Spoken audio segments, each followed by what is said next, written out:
everyone, and welcome to my YouTube channel. My name is Ariana Jasmine, and today we're going to be reacting to another Piers Morgan debate because that's apparently all YouTube likes to engage with. If you haven't already, make sure you like, subscribe, comment for more videos like this, and let's get into it. Two things can be true at the same time. That is a fact that has been all but abandoned in the fevered and polarized commentary on the Israel-Hamas war. This weekend, Israeli forces raided a refugee camp in Gaza and successfully freed 4 hostages who've been abducted at a music festival on October the 7th. The Hamas-run health ministry says that 274 people died in that raid, including children and civilians. The IDF says it killed fewer than 100 in total, including Hamas terrorists. But whatever the real figure, it's obviously horrific. This was a refugee camp. Children were killed. They are clearly innocent. That doesn't make it any less horrifying.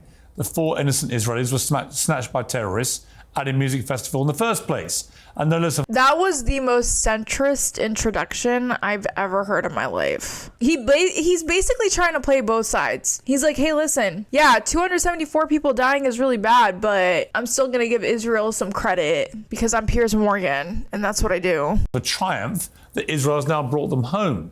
These things can all be true at the same time. And the exact same logic applies to the war itself.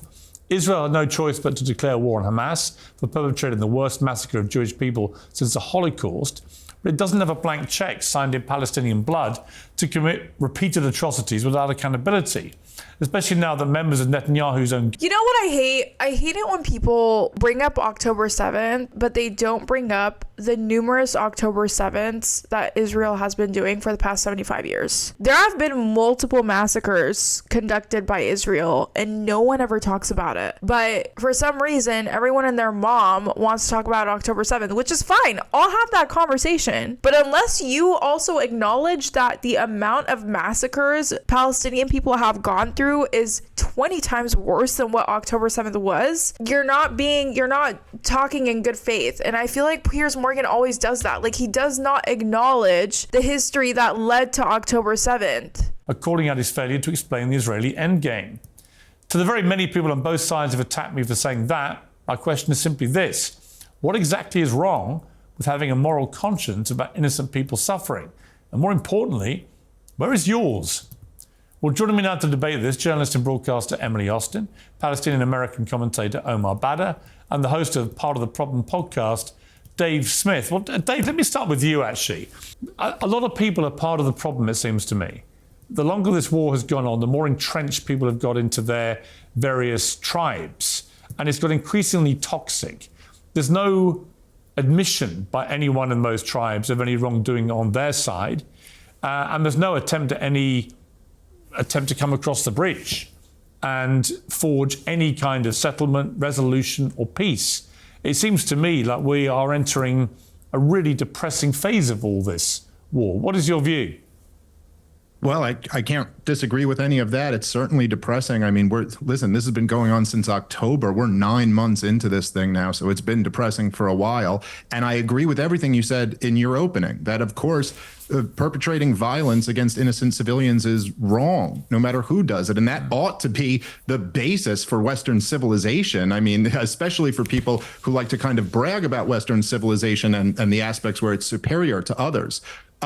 The thing here, though, right, is that, as you say, Israel doesn't just have a blank check signed in Palestinian blood, but objectively, the reality seems to be that they do, and that they have unconditional support from the United States of America, the global superpower. No matter what, even if our own president asks them not to do something and they do it, they still continue to receive this unconditional support. And of course, as I've said to you before, Piers, and I think this has kind of been the fundamental truth throughout this entire conflict, is that the only way you can really support Israel in what they're doing is if on some fundamental level you value Israeli life more than you value Palestinian life. Okay, and if that's your starting point, fine. But if that's not your starting point, then you don't look at a mission that got 4 Israelis back and killed a bunch of children as a success. Well, I don't know who this guy is, so I don't want to vouch for him. I think his opening line was perfect. And I think he's absolutely right. You cannot call an invasion, a massacre of 274 people, most of which women and children, a success for the lives of 4 people. And also, the way that they did this was they sent in humanitarian aid trucks under the guise that it's,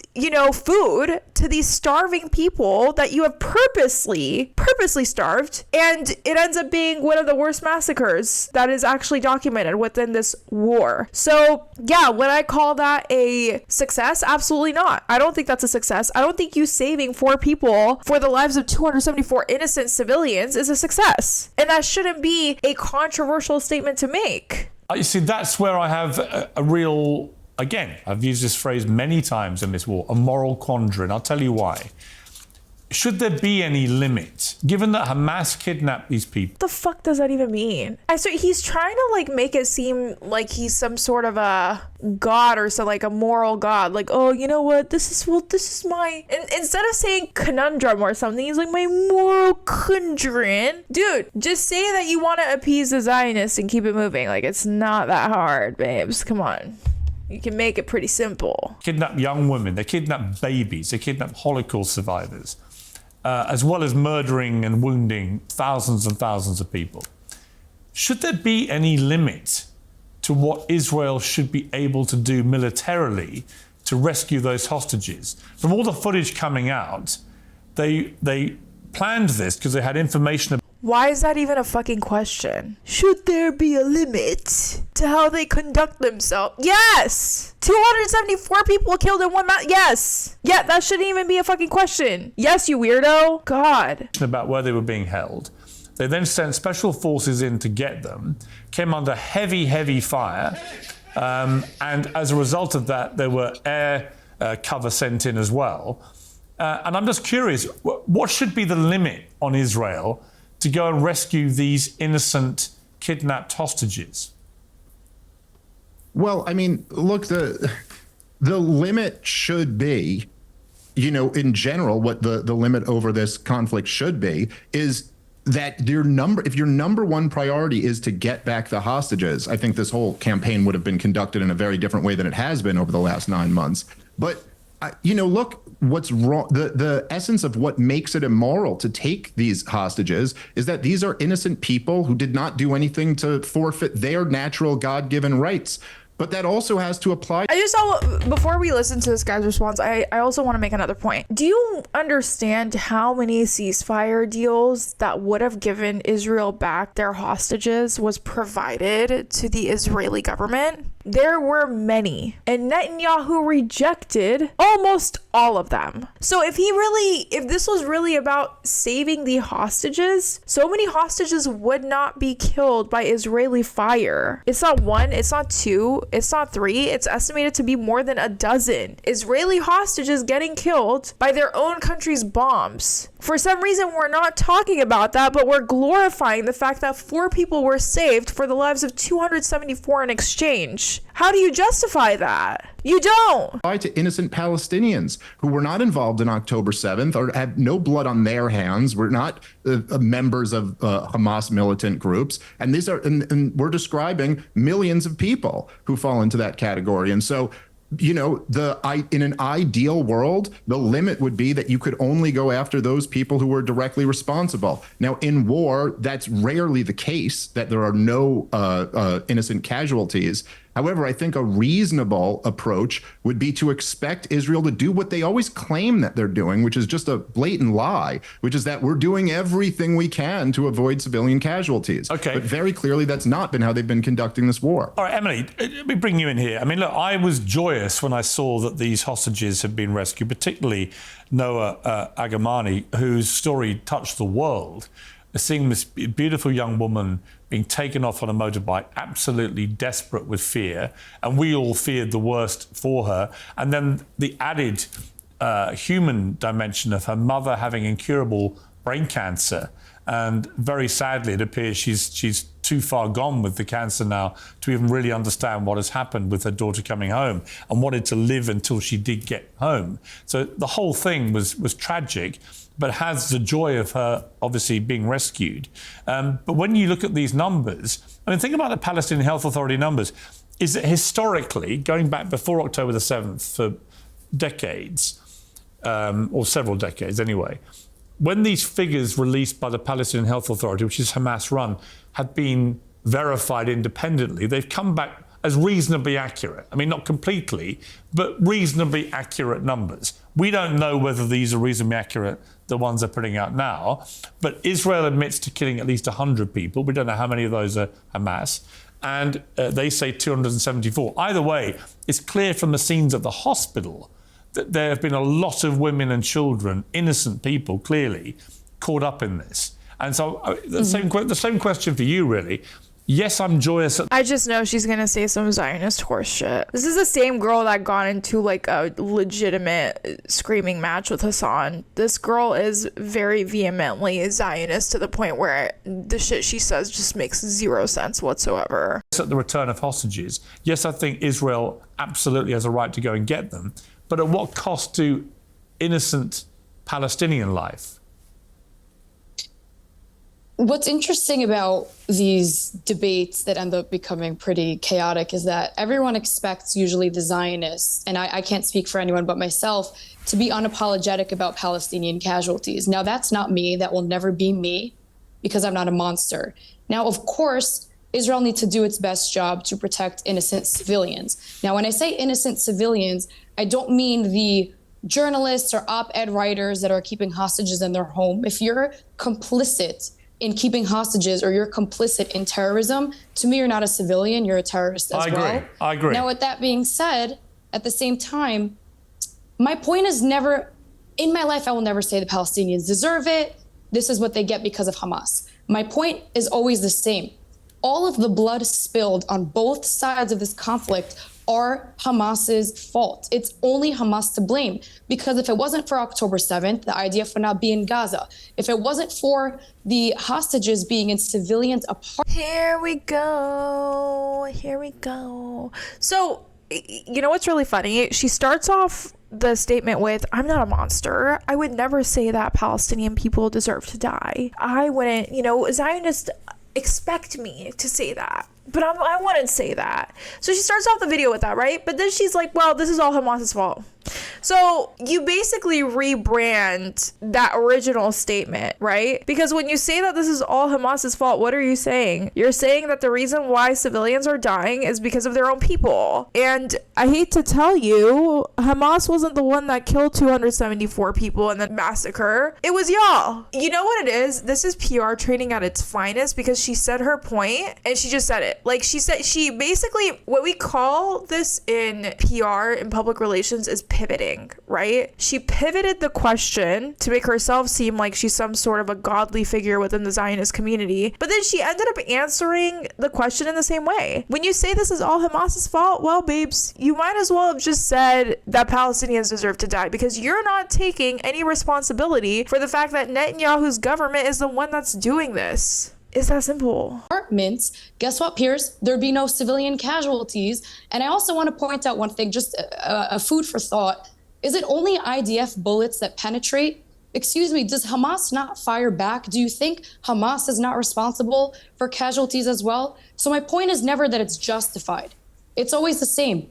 Every ounce of blood spilled needs to be blamed on Hamas, and the world needs to put international pressure on Hamas, because if the hostages were released time and time again, this war could have ended. Instead, where do they put them? In a refugee camp to maximize. So that's bullshit, because they have time and time again offered ceasefire deals. Not only did the country that you are, fighting for so hard in this debate didn't decline all of the ceasefire deals that would have given you back the hostages. Every single ceasefire deal that was put in front of them, they were like, well, we will only accept a temporary ceasefire because we will not stop until Hamas is eliminated, which essentially means, in other words, we won't stop bombing the shit out of Gaza until we turn it into a parking lot. So yes, the hostages could have been returned, but what's the point of returning the hostages when there's no political benefit for you? That's not the point of holding hostages. Like, it's literally politics 101. It's negotiating 101. You make a deal. One side receives some things, the other side receives other things. When your side wanted the hostages but did not want to give back any of the demands, of course it didn't work out. And almost every single time that the ceasefire went to shit, it was because of Israel. They were the ones that didn't agree to it. Israel has rejected every ceasefire. Absolutely.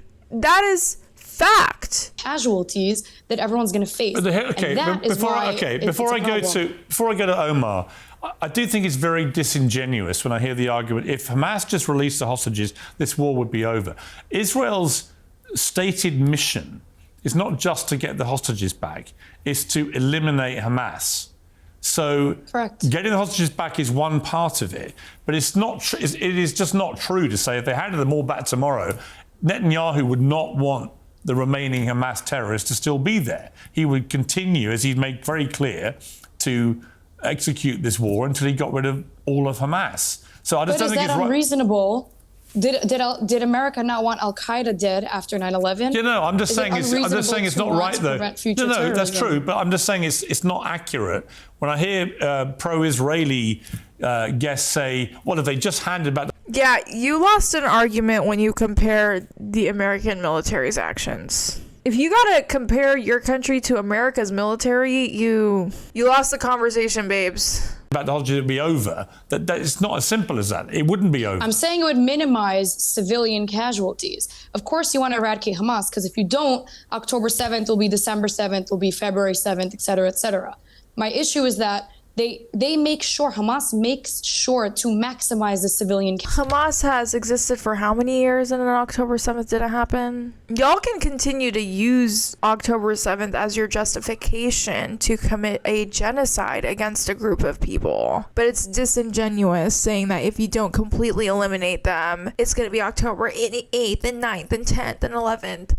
October 8, 9, 11, 12, 13, 14, 15 has been happening to Palestinian people for 75 years. So I'm just a little confused, babes. Like, what's your point? Casualties. And for some reason, the blame goes solely on the IDF. Okay, let me bring in Omar. You'll be waiting patiently. Omar, it seems to me there's already now a split in the Israeli war cabinet. Benny Gantz has resigned.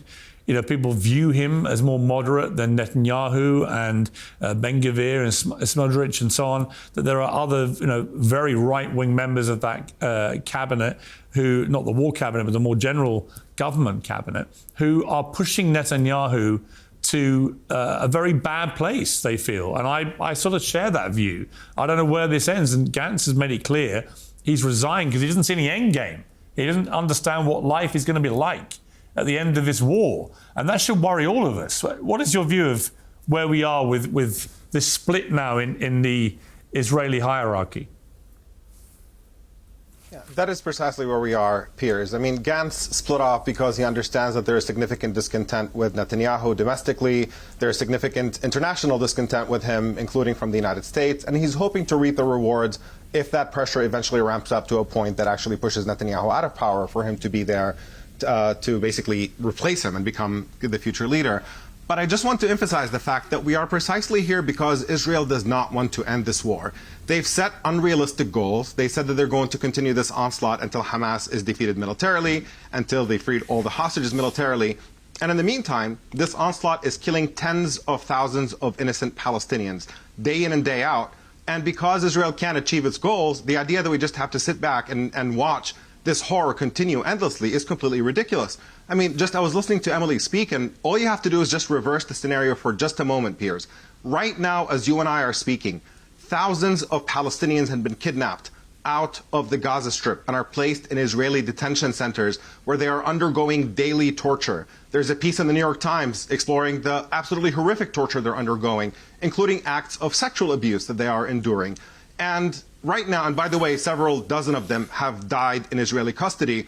Yeah, that New York Times piece was very rigid and not, trigger warning right now for anyone that is sensitive towards sexual abuse. But they literally reported that they were committing sodomy on men in that prison. I mean, the reports coming out of that, what I would call concentration camp, is abhorrent. It's abhorrent. And if you would have reversed the scenario and you would have said, oh, Palestinians have Israelis in these concentration camps and they're committing sodomy, the response would have been much different. But since it's Palestinian men and they're Arab, they're Muslim, they're men of color, that global outrage isn't in place, which is disgusting in my opinion. Certainly due to the abuse that they are enduring.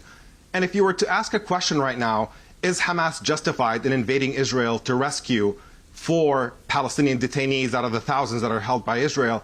And what kind of civilian cost would that be worth? Imagine that scenario, and imagine that several hundred Israelis were killed in the process. How many people would celebrate the release of those Palestinian prisoners? Well, I would ask you, and say, okay, great, the hostages are retrieved? it's a valid point, but I would also ask you another question, which if we do flip all this round, and it had been the IDF who had gone over... I just want to say really quick, Emily's being very well behaved. I'm wondering if someone media trained her, because compared to Hassan, if this was the 1 month ago Emily, she would have been screaming at this man. The border on October the 7th, murdered in the most horrific, barbaric manner 1,200 Palestinians, the majority of whom were completely innocent people, kidnapped over 200 and brought them back into Israel. And oh my God, Piers, almost 40,000 Palestinians have died. Where's the global outrage, babes? Your point is obsolete. Try again. He said, what if October 7th happened to Palestinians? Something 20 times worse than October 7th is happening to Palestinians. It's been happening for the past 8 months. What the fuck is your point, dude? Run it back. Wounded nearly 7,000 more, many of them catastrophically. Are you really saying that anyone on the Gaza Strip would have wanted any limitation put on Hamas for exacting revenge? You are making an absolutely incredible point, Piers, because you don't have to imagine that scenario. Back in 2014, when Israel initiated a military operation against Gaza, they killed 2,200 Palestinians, including more than 550 Palestinian children. And that does create a sentiment within Gaza of people who want vengeance. And that's why you see some people, react to October 7th as saying, what do you expect after everything that Gaza has endured at the hands of Israel? And right now we're putting our finger precisely on the point, is that if we want to compare atrocities back and forth, frankly, I don't think Israel fares very well, because there's no question that Hamas has committed atrocities against Israelis, but Israel's atrocities against Palestinians have been far greater, far more frequent, and extend over a much longer period of time. Okay. And if we're serious, just last point, Piers, that is really important. Yeah. If we're serious about wanting to end these atrocities, you have to deal with the underlying problem. And the underlying problem is that Israel's recipe for Palestinians says they are not allowed to ever be free. They must live under siege and occupation forever. And if they don't like it, they can either leave or be subject to Israel's brutal military operations. And until Israel starts seeing Palestinians as equal human beings who can live in freedom on their own land, I don't think this thing is going to end. We're going to be stuck I'll in this come to cycle for a David very in a long moment, time. just to get a quick reaction to that from Emily. I actually agree with Omar to a certain extent that if you go back and forth and compare atrocities, it'll be an endless conversation because there's plenty to go back and forth with.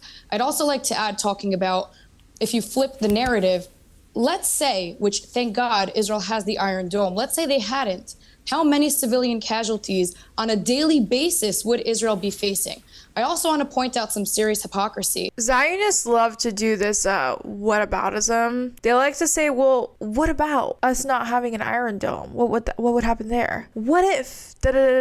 Like these scenarios that have not happened, more than likely will not happen. And they like to throw that out there as if it's a gotcha moment, right? Like, well, what if we didn't have the Iron Dome? Most countries don't have a fucking Iron Dome. You would have been fine. You have America's unlimited support, you nitwit. That was supposed to be like the viral, like, what if we didn't have an Iron Dome? You would have been fine. It's so ridiculous. See, everyone's talking about, why can't we equivocate Palestinian lives to Israeli lives? And absolutely we should. Why are Palestinian lives any less or more valuable than an Israeli? Then how come in every ceasefire exchange, for some reason, they equivocate one hostage to 6,000 Palestinians who are arrested for either alleged terrorism or valid terrorism? If you actually want equality and fairness, then let's address the fact. Palestinians live better lives often in Israel than in Palestine itself.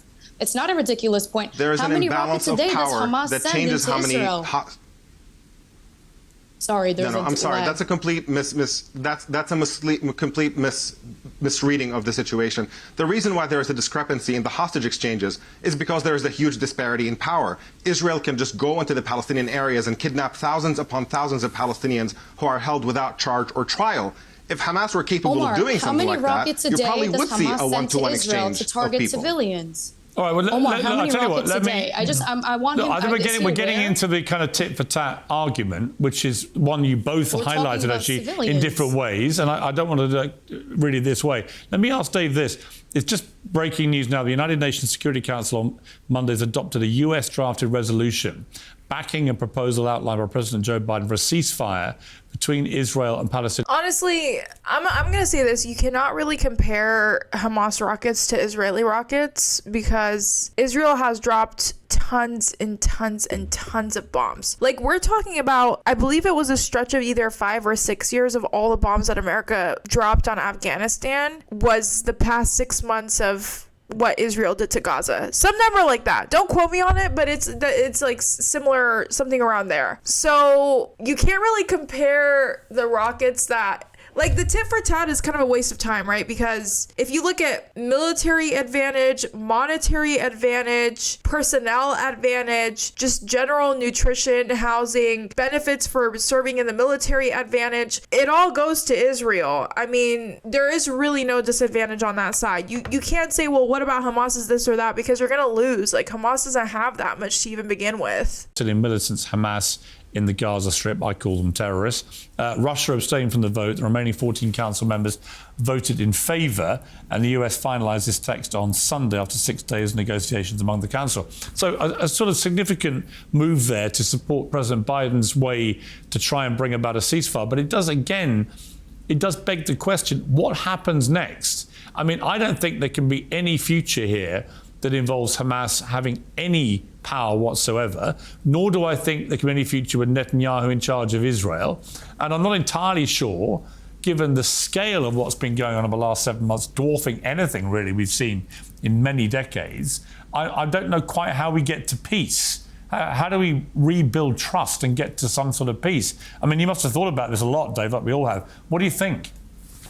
Well, I mean, look, it certainly seems like a daunting task, and it seems right now that we're about as far from peace as we could possibly be. I think I may have said this to you when we were doing your show when you were in New York a couple months back. But, you know, like last year, I went and did comedy shows in London, and then I flew over to Ireland and did shows right there. And, you know, you guys are right next door to each other. And there was a time when it seemed like you guys could never achieve peace. You know, the truth is that, as many pro-Israelis like to brag about, at Camp David in the late 70s, Israel did make a land deal with Egypt, a land for peace deal, and that peace stuck. They went to war 4 times in a little over 20 years, and they haven't been to war ever since. And so as bad as things do seem right now, I do believe that there's a path where there could be a deal. First of all, Israel is not trying to take up Egyptian land or kick Egyptian people out of their land. So I don't think that's very comparable. Second of all, Egypt is basically Israel's cuck. Like, Egypt is submissive to Israel. I hate to put it that way. But as a person that went to Egypt, I actually had someone on our team who went to the Rafah border, and they had multiple intelligence checks an hour outside of the Rafah border just to make sure that people wouldn't be able to go there and see what's going on, and all of the aid trucks that were lined up an hour out. When he drove up to the Rafah border, he was able to see the humanitarian aid trucks that were lined up an hour outside of the border. So when we're talking about Egypt and Israel, there's also a huge misalignment between Egypt and Israel as well. Egypt is not as powerful as Israel. They understand that if they were to get on Israel's bad side, they would get bombed like Lebanon, Syria, Iraq, Gaza. So they basically took the deal that was given to them, and they do what Israel wants them to do. It's that simple. If the people in Gaza want to become completely submissive to the Israeli people, then sure, they can strike up a deal like Egypt. But I don't think that's a good comparison at all, because Egypt is basically completely submissive to Israel. I mean, they're essentially Israel's ally. If I even... you want to take it a step further, they protect Israel. They protect their border. They make it incredibly hard for people to come from Gaza into Egypt. They make you pay thousands upon thousands upon thousands of dollars at the border if you even want to cross. So, shitty comparison. Deal made, and there could be a lasting peace. But the bottom line is that what you have to understand, and I appreciate Emily saying that, like, there's been a lot of atrocities on both sides. I don't think anybody would deny that. And I don't think anyone would deny that Hamas has some responsibility for atrocities that they've committed. But the point is, the underlying fact that you can't get away from here is that this is an asymmetrical conflict. Israel has occupied Palestine since 1967. We're not talking about a few months after a war or even a few years after a war. We're talking about longer than the Soviet Union occupied Eastern Europe. And the idea that people say, well, if Hamas just surrendered today, the war would be over. Like, let's even say that's true, which I'm not convinced it is, but let's say that's true. And then what? Live in subjugation forever? I mean, look, the height of the Netanyahu doctrine was 2 weeks before October 7th, when he went to the United Nations with a map of greater Israel, including Gaza and the West Bank all being Israel. That was the peak of the Netanyahu doctrine. And what he was telling the world and the Palestinians was, it's over, you lost, we won, we made our deals with the outside Arab world, no one's coming to save you. You live in subjugation forever. And the culmination of that was October 7th. Okay. And that's not to remove responsibility Piers, from can I Hamas. respond? Yeah, But you cannot remove responsibility from Israel I'll either. let Emily respond to that. I want to ask David, you just said Israel is occupied. Obviously, you hear that narrative every day. And I often hear chants, specifically here in Manhattan, we don't want 2 states, we want all of 48. When the UN came up with the partition plan and nobody was happy with that, and they gave land not only to Israel, but Jordan too, I can't help but to think, why does nobody criticize the occupation of Jordanians taking the land from the Palestinians? How come it's only anger once it's the only Jewish state in the entire world, in the entire globe, that suddenly it's occupation? And also, can somebody enlighten me how we occupied the land that never had a prime minister, never had a government, never had a currency, never had one person with historical ties to the land called Palestine? Sure. I just can't wrap my head around this occupation narrative. Well, it doesn't exist. let me see if I can help. So the reason why people aren't currently occupied about or currently outraged about Egypt occupying Gaza or Jordan occupying the West Bank or something like that is because it's been over since 1967. So, like, yeah, if you want to go back historically, there were bad things that were done by lots of groups of people. However, since then, it's This whole narrative that there was no Palestine, like, Zionists just need to drop that. Zionists literally need to drop it. There's so much proof of a Palestinian state existing that you honestly just seem incredibly anti-Arab and just Arab phobic at this point. Because many different people lived across Palestine. Palestine was a country, regardless of whether they had the systems that you adhere to or not. Those people still existed in that land. It's almost as if saying, well, Native Americans didn't have a president. Native Americans didn't have a prime minister. What are you talking about? This whole United States, this land that was occupied by people. Yeah, because the Native Americans didn't live like we do. First of all, they were considered to be the last communist society of, closest to our lifetime, but also they lived in their own ways that are not colonial, right? They lived pre-colonial. So when we're talking about why didn't they have a prime minister? Why didn't they have a president? Why didn't they have a currency? That shit doesn't matter. What matters is that the Palestinian people who were indigenous to that land existed. We have loads of proof of that existence, right? Like, that is real. It is there. It's a quick Google search, babes. I know you don't like Google, but it's there. And also, beyond that, Palestine has been occupied for the past 75 years. So yeah, of course they might not have the systems after the fucking British sold them off outside of their consent. So it's just one of those things where if you want your argument to be strong, at the very least, you have to acknowledge that a certain group of people exist. Whether you like them or not is a whole other argument, but their existence is non-debatable. They do exist. You can say you don't like them existing, but their existence is there. It's been the Israelis doing the occupation. That's not a narrative. That's just a description of reality. And as far as your point about that there was never a currency or there was never an official state of Palestine, as I've said before, I just find this to be the most un-American, un-enlightenment way of looking at things. I mean, all you have to do is read the... It's just comparing facts. No, it is completely irrelevant. And here's why it's irrelevant. Read the Declaration of Independence. That's all you need to do, and it will completely dispel you of that. The Declaration of Independence starts off right away. Well, the Middle East is not America. Hold on, let me just say this. frankly. No, okay, fine, it's not, but these values transcend America. It's the idea of natural rights. Man is born free because these are God-given rights, and governments are just something we institute to protect our rights. And if the government isn't doing a good job of that, then the people have the right and maybe even the duty to overthrow that government. No offense, Piers, you guys, you've had your wins too, but this one was ours. And so I'm just saying, no, listen, it doesn't matter whether they were dominated by the Ottomans or the British Empire or Jordan or Egypt before then. These are human beings who deserve natural rights, and they have absolutely no rights under Israeli rule and haven't since 1967 due to the Israelis. Okay. What happened before that is Palestinians irrelevant. actually have full rights in Israel, but okay. Well, I tell you what, Yes, Emily, but I'm on that talking about the point. Palestinians in Palestine. Well, hang on. Here's what I would say about that. Yeah, what's crazy is that most Palestinians in Israel work labor jobs. So taxi, working in restaurants, working in service. Y'all don't really give them opportunities because you're a racist ass state. Not to mention, y'all sterilized Ethiopians without them even knowing. So I wouldn't really make that argument either, babes. It was very clear very soon after October the 7th when Israel was able to control food, energy, water, and things like that, and turn that tap of supply on and off, that actually Palestinians do not have the same free rights as Israelis. Otherwise, Israel wouldn't have had the ability to do that. Now, But Israel, how much of the percentage of that, the water well, and Israel would put up an small argument about why they do that, but you can't dispute that was what they were able to do. Omar, I want to, there's some more details coming out about this. Well, Omar, I just want to bring you up to speed on the details coming out of this announcement.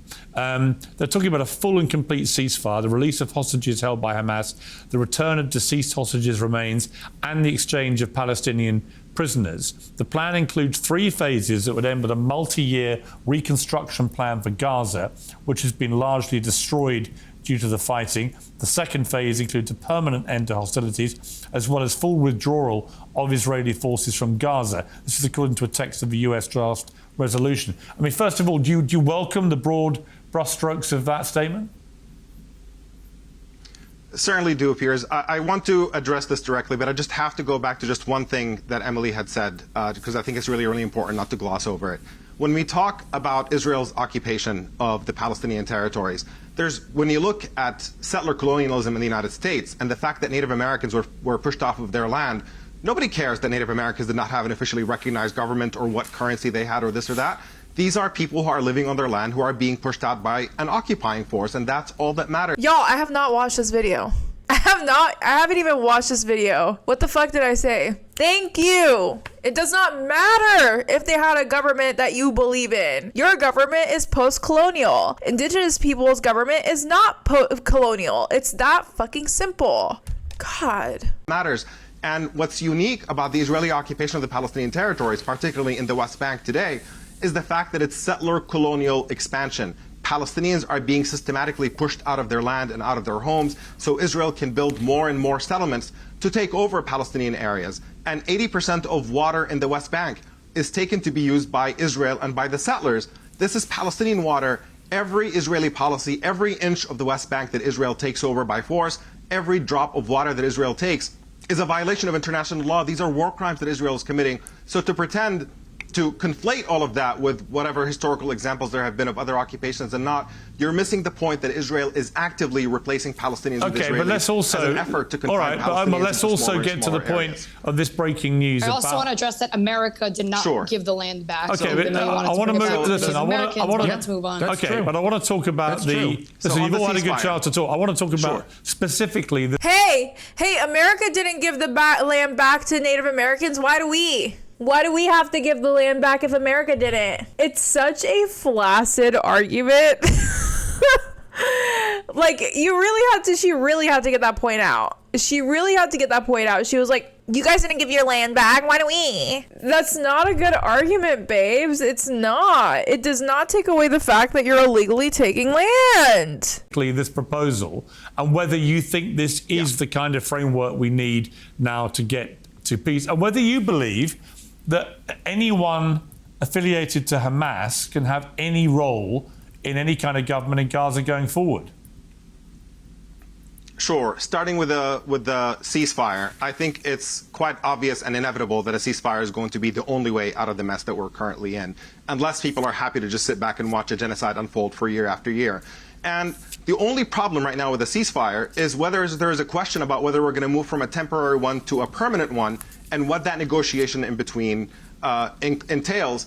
And the problem is that Prime Minister Netanyahu has made it absolutely clear that there will not be a permanent ceasefire until Hamas is completely defeated. So he's insisting effectively that there's not going to be a ceasefire because he can't defeat Hamas militarily, and so the slaughter is going to continue indefinitely. So to the extent that the international community and the United States can apply meaningful pressure on Israel, and Netanyahu in particular, to say knock off this delusional fantasy that you're going to have an epic win beyond the fact that you've completely destroyed the Gaza Strip and killed 40,000 people, enough is enough. It's time to put an end to this onslaught and just have an exchange of prisoners as hostages and move on with life.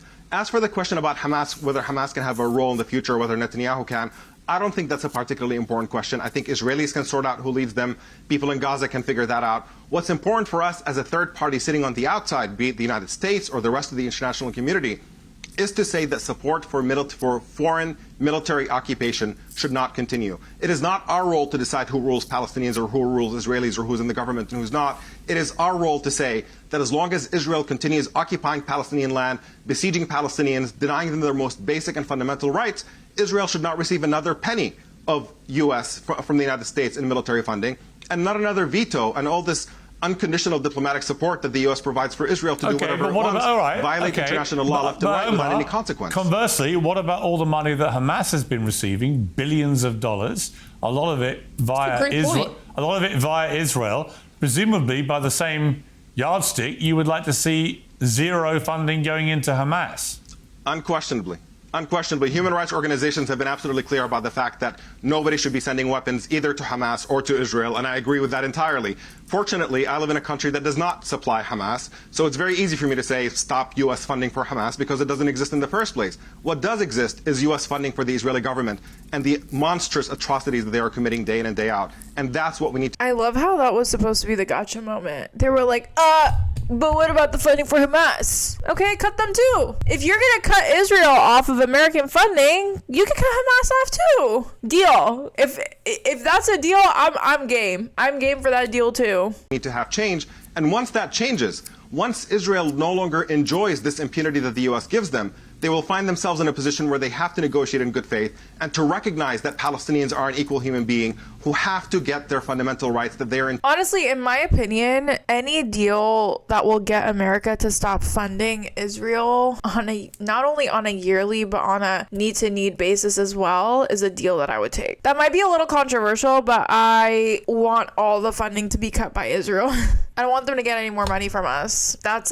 where I stand on that one. We're entitled to every inch of independence and dignity and basic human rights that Israelis enjoy. Until Israel treats Palestinians differently, we're not going to have an end to this conflict, and that's what needs to change. Thank you all very much. That was a great debate. I really appreciate it. Thank you. All right, let's do an overview of that debate. Surprisingly very tapered. I'm very surprised by that. That Emily girl definitely got a bunch of PR training. I don't know who PR trained her, but she was much more tamed than the last time. Also, I don't know if you guys noticed, but her makeup was very different. Her presence was very different. She definitely came on the camera trying to look a lot less intense and more kind of like girl next door vibes. And I think that's because she was media trained. I do. I think someone trained her. I don't know who it was. I think the two other guys on the panel were great too. I think they said they made some really good points. Overall, I think this was one of Piers' more productive debates. I will say, I think it was one of his more productive debates. I think he's had some debates that have been absolute shit shows, that have been disingenuous,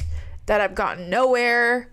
But this one was a lot more sufferable. I think he did a good job at holding the panel steady and holding everyone accountable to a certain extent. Piers is always going to be Piers. With that being said, thank you so much for watching my YouTube channel. My name is Ariana Jasmine. Please make sure to like, follow, subscribe, do all of the above. Like, subscribe, and share and comment. That's what I meant to say.